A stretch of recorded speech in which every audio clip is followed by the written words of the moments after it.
There it is. Okay. So, all right. So I probably met Richard later than most people here, certainly all the other speakers, I think. So I met Richard, I think it was at the end of 2008. So I was finishing up my undergrad, and then I came down to Melbourne to speak to a few people as prospective PhD supervisors. A trip which was organized by Tony, and obviously I ended up working with Tony for my PhD, but Richard was one of my co-supervisors. And we never actually published anything or wrote any papers together, but after I came back to Melbourne from Canada, I would every so often come up with some combinatorial problem, and I would then go to Richard and say, hey, do you know how to solve this?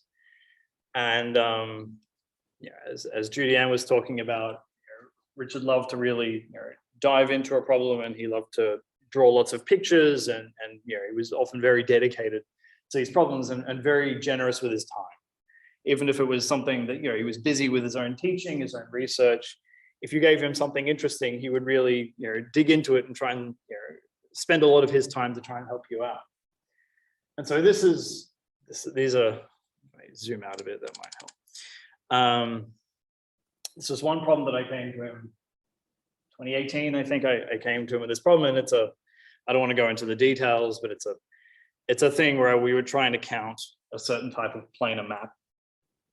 And I thought I knew the answer. I thought I knew what the sequence was, but I wasn't able to prove it.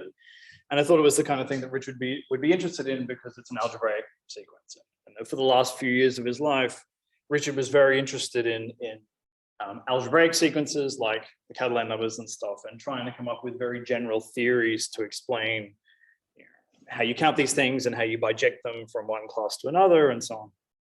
And so this was something that Richard really got interested in. I'm ashamed to say I probably took up far too much of his time, especially since we never actually ended up solving it. This is still, as far as I know, an open problem. And he would, I know that when he was commuting into uni on the train, he would spend a lot of his time on the train working on this stuff. And so, there's only just a handful of pictures here, just some of the nice pictures that he came up with, some of the ideas that he was coming up with for trying to work out bijections for these things. But I thought, I don't know if there's a fire alarm going off somewhere in the building. I hope that's not relevant to us.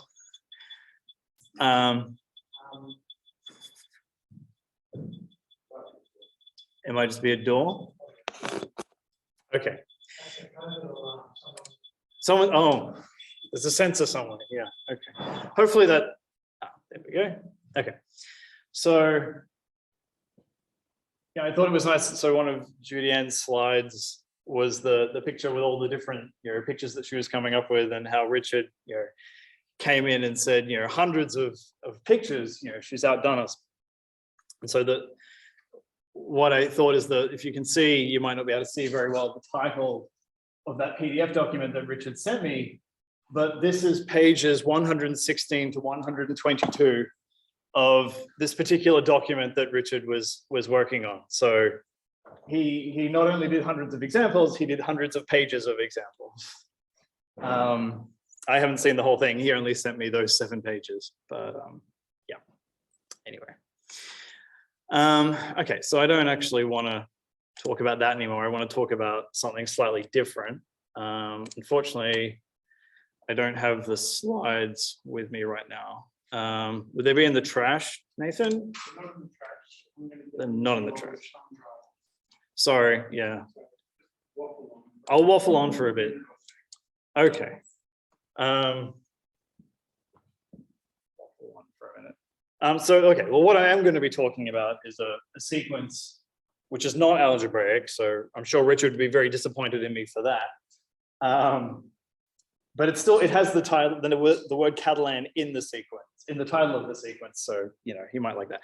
But it's still going to be talking a lot about bijections and about bijections between different classes of combinatorial objects.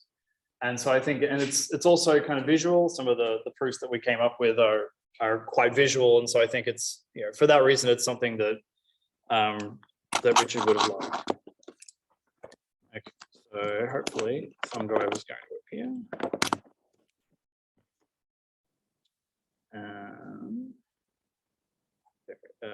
That one. There we go. Thank you. Sorry for being difficult. Yeah. That's okay. Actually, I'll just open. There we go. Okay, and then I need to share it again. There we go. Okay. All right. I'll end the waffling and start doing something else. Okay, so this is work from a couple of years ago with Mathilde Bouvel and Veronica Guarini and Simona Rinaldi. So Mathilde and Veronica have since moved from when I last sort of met with them, but I believe Mathilde is now a lawyer in Lorraine. Veronica's in Pisa and Simona is still in Siena. Okay, so now hopefully if I click that, then there's, okay. So the sequence in question is this sequence here, 1, 1, 2, 6, 23, 105, so on. So this was first question mark, I think it was first observed by David Catalan in 2005. And so it count the first thing that he noticed that it counts are the number of permutations of length n, which avoid the generalized pattern 1-23-4. So hopefully everyone here has some passing familiarity with pattern avoiding permutations. The idea is that I'm taking a permutation, so a permutation of length n in the symmetric group. And what's the idea? So the idea is that it's avoiding this pattern. So it's the increasing pattern 1, 2, 3, 4, but it has the special constraint that the middle two numbers in the pattern have to be consecutive. And so that's just what this is saying here. It's the the permutation. It's avoiding permutations pi, where if I have three indices I, J, K, then I can't have this particular sort of setup. I can't have pi I less than pi j less than pi j plus 1 less than pi k. And so, for example, here's a permutation. This particular permutation does contain that generalized pattern because I've got these numbers, the red ones there, where these two middle ones here, these are consecutive things in the permutation. On the other hand, this permutation does have a 1, 2, 3, 4 pattern. So for example, 1, 2, 3, 4, or 1, 2, 3, 4. So it has four things which are increasing. But if I look at any of those sort of patterns of length 4, which are increasing, the two middle things are not consecutive. So this permutation does avoid this generalized pattern, but the previous one did not. Okay, so Catalan, some years later, he was obviously thinking about this for a while. So in 2010, he came up with a 2-index recurrence for this sequence. And so if we specialize UN as the sum of UNK, where now UNK satisfies some recurrence, and we've got some initial conditions which say that U00 is 1 and UN0 is 0. And so he came up with this by coming up with a very complicated bijection with something called increasing ordered trees with increasing leaves.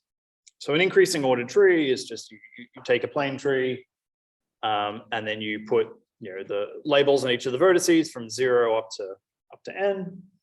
And as you step from the root up to each leaf, the numbers have to increase. So that's an increasing ordered tree. And then you've got an additional constraint, which is that it has to have increasing leaves, which is that as you look at each of the leaves, as you go around in pre-order, that sequence also has to be increasing. So here, if you follow from the root up to each of the leaves, you have an increasing sequence. And then also as you look at the leaves in pre-order, you go 3, 4, 6, 7, 8, 9. That's also going to be an increasing sequence. So it turns out that these generalized pattern avoiding permutations are in bijection with these trees. And this construction, this recurrence that Catalan came up with is sort of a method of taking a tree of size n-1 and turning it into a tree of size n. And so the basic idea of what he's doing here is what's he done? So he's going from something bigger to something smaller, and the idea is that we're taking this vertex 1, we delete it, and we take all the branches that came from it, and we stick them to the origin. So that's this picture here, But now, of course, I have no vertex with label 1, so now I need to do some sort of relabeling to fix that, and there's a simple way of doing that. And that's what you get there. And so then this UNK counts the number of these trees with size n+1 in which the root has k children. And so that's what this recurrence is basically saying. You kind of pick one of your children of the root, you delete it, and then you relabel things to fix it back up again, and that's what this recurrence is encoding here. Okay, and then at the time, Catalan also noticed that this sequence counts something which he called valley-marked dick paths. And so the idea of a valley-marked dick path is I take a dick path and then I look at all the valleys. So here's a valley, here's another one, another one, another one, another one. And for each valley of height h, I put a mark. And I put a mark either at altitude 0, so there's a mark at altitude 0, or I put a mark at altitude 1, so there's one at 1, and so on. I choose an altitude for my mark, which is anywhere between the floor at 0 and the height of the mark itself. And then I count the number of these things. And then it turns out that UNK is now the number of these dick paths in which the final descent, so this final sequence of steps coming down here at the end, has length k. Okay, so why do we call these things powered Catalan numbers? So a generating tree, or also called a succession rule, is a method for illustrating the recursive growth of some combinatorial objects. For example, if we look at the Catalan numbers, then one way of sort of counting, enumerating the Catalan numbers is to look at dick paths, and you think about growing a dick path by taking something of size n, and then I want to grow it into something of size n+1. And the way I do that is I look at the final descent and I sort of insert a new peak. And I can insert a new peak either at height 0 here, or from this one at height 1, or from this one at height 2. And so in general, if this final descent is of height k, then I have k+1 possible new peaks that I can insert at the end, and then I get a dick path of size 1 higher. And so if I do that, then I get a recurrence that looks like this. And so this is a sort of a 2-index recurrence for the Catalan numbers. And then I can sort of encode that growth using something that we call a succession rule. And the idea is that you take a dick path and you give it a label, and then you write down a rule which says that if I've got something with label k, here are the labels of all its possible children. So here are the labels of all the things I can obtain by growing the thing to the next size. And so what I just said before about how you grow dick paths by adding a new peak at the end, we're saying, well, if we assign the label k to be the number of these steps in this final descent, then when I grow it by adding a new peak, I just think about what the label is of the subsequent dick path. And so for the Catalan numbers, you start off with something which has label 0. It just has a single vertex with no steps. And then I do this construction by adding a new peak. And so something which has label k can produce things with label 1, label 2, all the way up to label k+1. And so that's sort of illustrated here. If I've got something with label 3, it can produce something with label 1, 2, 3, or 4. And so that's what that's saying here. And so then I can take Catalan's recurrence for these generalized pattern avoiding permutations, or these increasing trees, or these valley marked dick paths. They're all the same thing. And Catalan's recurrence looks like this. And so I can take that and I can write that rule a little bit more succinctly like this. And then now you can see why we call these things the powered Catalan numbers, because here's a succession rule for the Catalan numbers, and here's the succession rule for Catalan's sequence. And we can see that now the rule is that something of label k can produce one child of label 1, or 2 children of label 3, or 3 children of label 2, 2 children of label 2, 3 children of label 3, so on up to k children of label k, and then 1 more child of label k+1. And so the power is here, hence the name, the powered Catalan numbers. Okay, so that's fine. Where did this sequence actually come from? Why were we first interested in this thing? And so this came up because we were looking at something called inversion sequences. So an inversion sequence is, in some sense, another way of writing a permutation. And so, the technical definition is that an inversion sequence of length n is just a sequence of integers, e1 up to en. They're all non-negative, and we just have the rule that ei is less than I.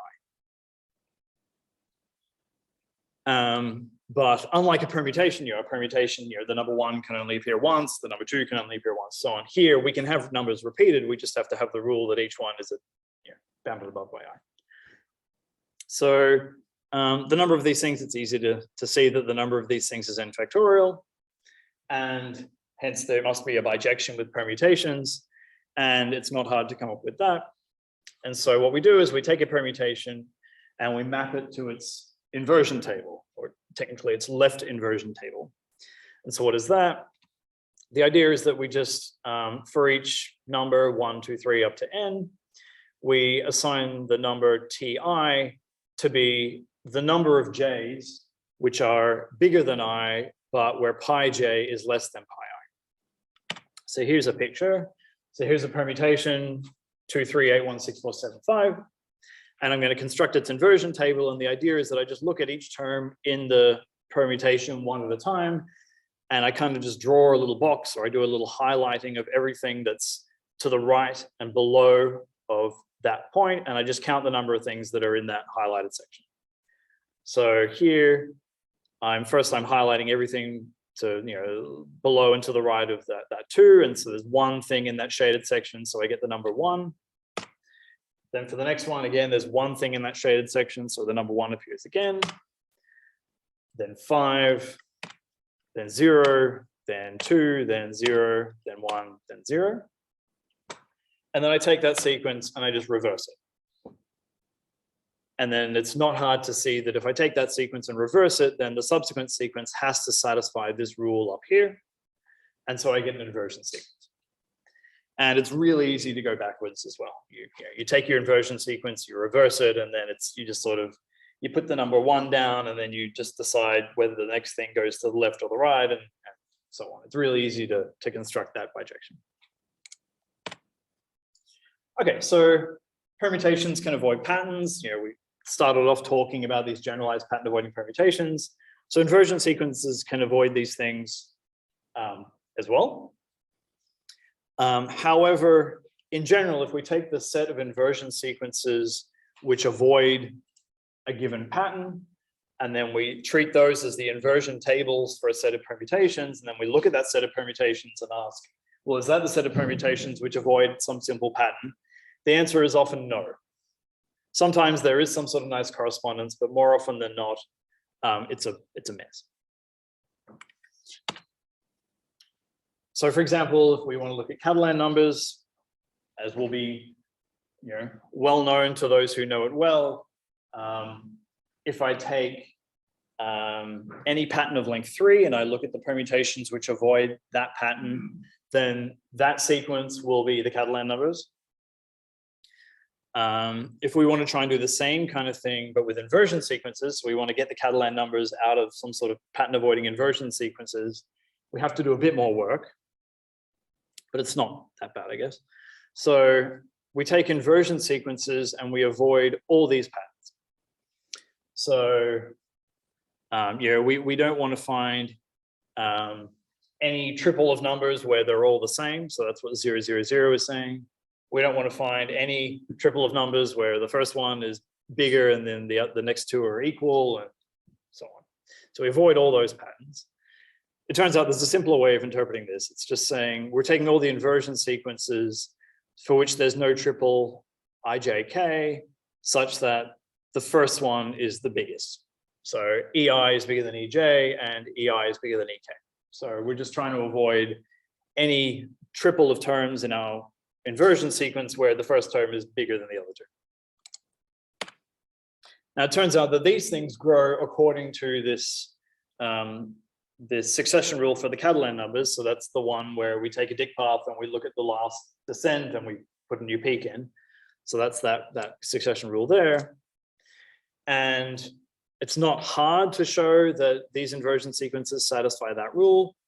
And so basically the idea is that you look for these things called active positions, which is the positions where you can insert a new number and still have it obeying the same rule.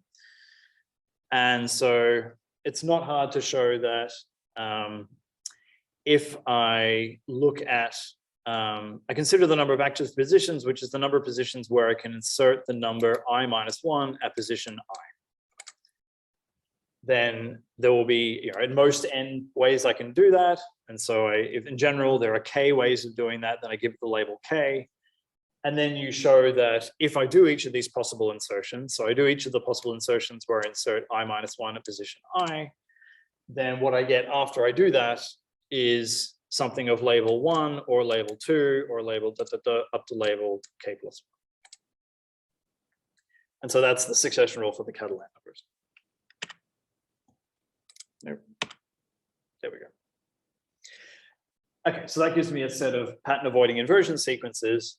If I then write those as the inversion tables for a set of permutations, and then I ask what permutations do I get out of that, we know that these things are counted by the Catalan numbers because they grow according to the Catalan succession rule.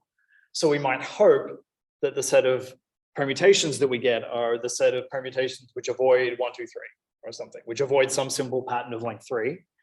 It turns out we don't get them. We get the set of permutations which avoid 2 generalized patterns, 1-2, 3, and also 2-1, 4-3. So it turns out that this set of pattern avoiding permutations is also counted by the Catalan numbers. And that's just, that's how it goes. It turns out for this set of inversion sequences, which avoid these guys, there's another growth rule for which each thing gets 2 labels. So each thing gets a pair of labels, HK, and then you end up with some growth rule, some succession rule for that sequence as well. And the construction in that case turns out to be, you take an inversion sequence and you look at all the different ways you can add a new term to the end. And then it's a bit more complicated, but that's the rule that ends up coming out. Okay, so we're back to these power Catalan numbers. So back to the sequence UN, which Catalan came up with in 2005. It turns out that these are exactly the set, or these count the set of 110 pattern avoiding inversion sequences. And so we call these things the powered Catalan inversion sequences. And we'll note that this is a superset of the Catalan ones. So the Catalan ones avoid all these guys, but in particular, they avoid 110. That's one of the patterns that they avoid. They avoid a bunch of other things as well. And all we're saying is we're going to throw out all those other constraints and we're only going to avoid 110. So we're avoiding fewer things, so there are more of them. So this is a superset. All right, and so then it turns out that it's not very hard to show that if you take this this succession rule PCAT, which is the one that Callan came up with for counting these increasing ordered trees, it turns out it's not that hard to show that these pattern avoiding inversion sequences grow according to this new rule.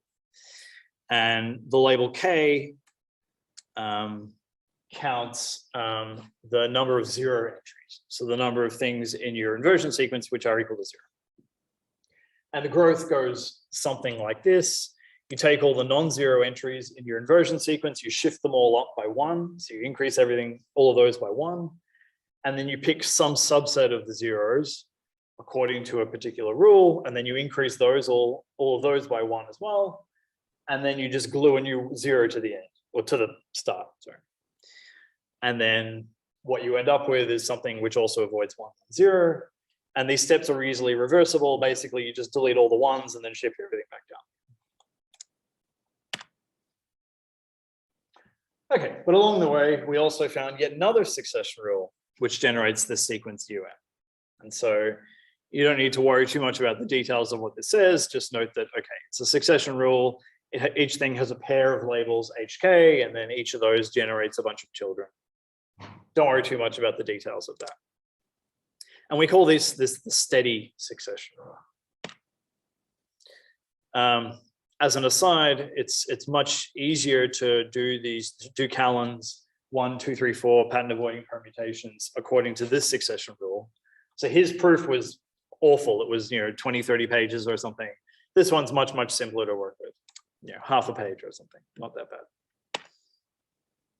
Okay, why do we call these things steady? Why the steady succession rule? So the steady is because this also counts a set of lattice paths, which are in some sense steady, because in some sense they're sort of constrained in height. They're not allowed to grow too high. And so what we're doing is we're taking generalized Dick paths. So we're taking Dick paths, but we're also allowing them to step back. So they can step sort of up, up to the right and down to the right, but they can also sometimes step up to the left. So here you can see here, I'm taking the first 3 steps are Dick path steps, but now I'm also taking a back step and going up there, and then I do some more, and then I take another bunch of back steps and so on. But we've got an additional constraint, additional rule, and that's I look for every time I take a consecutive pair of up steps, or a pair back up from your point of view, then what that does is that creates a wall, and then I'm no longer allowed to step above that wall. So here, I've gone up, down, up, back up. So when I take this back up step, that creates this orange wall. I mean, the wall kind of started there, so that's not so interesting, I guess, but that creates a wall, and now I'm no longer allowed to step up above that wall. And then every time I do that, that creates a new wall, and I'm no longer allowed to step above that wall. So here you go, here's another one. And you can see here, I've gone back up, and then I've taken another up step. So this has set a new wall at this orange diagonal line, and now everything after that has to stay below that orange line. And every time I do this, I create a new one of these diagonal walls, and I can no longer step above it.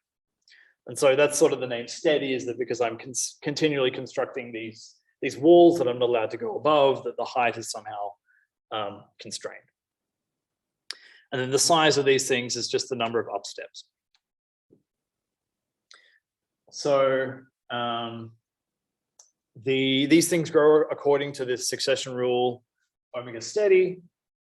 And each of these things gets a pair of labels, H and K. And then you can see here, I've drawn here what H and K mean. So H is, so K minus 1 is the final descent. So it's the final sequence of down steps. And then I look at wherever that descent started, I look at the distance between that and the wall, and that's H. So I have this pair of labels.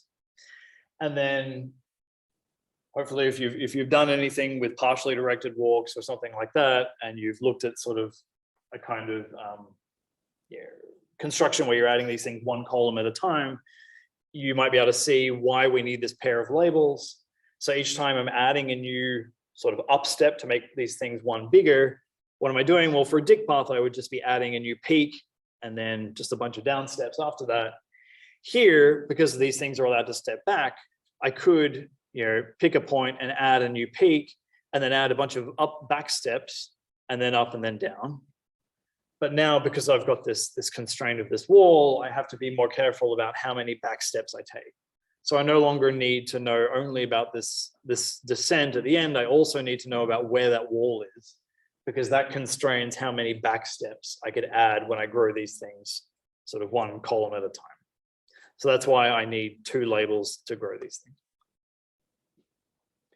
Okay, so these things are these steady paths. These are also counted by these powered Catalan numbers. And now here, and I think this is the picture that Richard would have liked. He may have seen me talk about this before, so he may have already seen this. But so this is a bijection, or this is a very brief illustration of a bijection between the valley mark Dick paths and the steady paths. So we'll remember the valley mark Dick paths are Dick paths where every time I have a valley, I put a mark somewhere between the floor and the height of the valley. And it turns out that I can, both of these things are counted by these powered Catalan numbers. And it turns out there's a nice kind of visual way of constructing a bijection from one to the other. And so this is obviously a pretty crude picture, but the idea is basically you start with in this case, I'm starting with a valley mark Dick path. And so you look for you look at all the values which have a non-trivial mark. So you look at all the values which have a mark which is not on the floor. And then you look at, of those values, you find all the highest ones. And then of those, you find the leftmost one. And then what you do is you take it and basically you kind of take the peak that sort of precedes that valley, you cut it out, you take the mark and you turn it into an up step, and then you glue that peak back on kind of one to the right of that back step. And so that's what I've illustrated here. I've taken this little green peak here, I've cut it out, I've inserted a new back step here, and then I've glued that peak back on one above it like that. And then you repeat the process. Oh, and so, and then the mark drops down by one. And then you just repeat that process. So you find the next highest peak, and then again, you cut it out, you insert a new back step, and then you glue the peak back down again. And then here, I'm taking this whole section here, I'm cutting it out, I'm inserting a new back step, and then I'm gluing that piece back down there. And then you repeat this process again and again and again until finally all your marks are on the floor, and then you just ignore the marks and you have a steady path. And this process can be reversed as well. And so that gives you a bijection between the valley mark dig paths and the steady paths. And it turns out that you're also preserving this label K, and it turns out that's here it's the total number of back steps, and here it's the total height of all the marks. So each the height of each mark contributes one back step, and so that's why that's preserved. Okay, and so that's just the number of statistics that are conserved when you do that bijection. All right, I'm running out of time, so I won't spend too much time on this, but it turns out that there's another bijection. There's another set of generalized pattern avoiding permutations. That's these 1-34-2. Turns out they're also counted by these powered Catalan numbers. And there's a nice construction which takes you from steady paths to these things. Basically, a steady path is completely characterized by the locations of all of its up steps. And if you measure where those are, that gives you a sequence. And it turns out that that sequence is exactly the inversion table of a permutation. And the set of permutations that you get from the steady paths are exactly the permutations which avoid 1-34-2. So again, you got these very visual objects, these steady paths, and you just have to measure a certain thing. You just measure sort of where the up steps are compared to the main diagonal, and that gives you a sequence, and then that gives you a set of permutations. Okay, and so then here's sort of a bird's eye view of what's going on here. So here's a whole bunch of different things that are counted by these powered Catalan numbers. So the valley mark dig paths and the steady paths, that was the thing where you're cutting out the peaks and moving them around. So that's something I talked about here. These 1-34-2, that was the thing I kind of glossed over there. Callan showed that increasing order trees are in bijection with 1-23-4. The steady succession rule counts both steady paths, of course, and also those things in a way that I didn't really explain here. The different succession rule for the powered Catalan numbers counts these guys really easily, and these guys really easily, and these guys really easily. And then there's yet another one, which is still an open question, and that's the pattern avoiding permutations which avoid 2-3-1-4. And so that also appears to be counted by the same sequence, but that's just purely a numerical conjecture. And we don't yet know how to get from that set to everything else. But hopefully one of these different growth rules, succession rules, gets us there. And so the last thing I will talk about is just this picture here. And so what we can do is, instead of thinking about kind of pattern avoiding inversion sequences as being 0, 0, 0 or 1, 1, 0 or whatever, you can think about triples of binary relations. So here's a bunch of binary relations. The bullet just means true. It just means it's always true. And so then, like I said, the pattern avoiding inversion sequences which avoid all those things, they were really just the set of inversion sequences for which I have no triple where the first one is bigger than the other two. And so that's illustrated by that rule there. And those ones were counted by the Catalan numbers. What I talked about here was this sequence, which are counted by the powered Catalan numbers. It turns out there's a hierarchy of things that sit in between these. And basically you're just avoiding fewer and fewer things as you go along. And some of these are counted by familiar sequences to combinatorialists. So these things here are counted by the Baxter numbers. These things are counted by something called the semi-Baxter numbers. These, I don't know if they have a nice name, but they're in the OAIS. Yeah, and I think that's it, other than some references. So that paper from 2019 that contains everything I just talked about. There's a small selection of references, but there's a much larger body of work talking about all this stuff as well.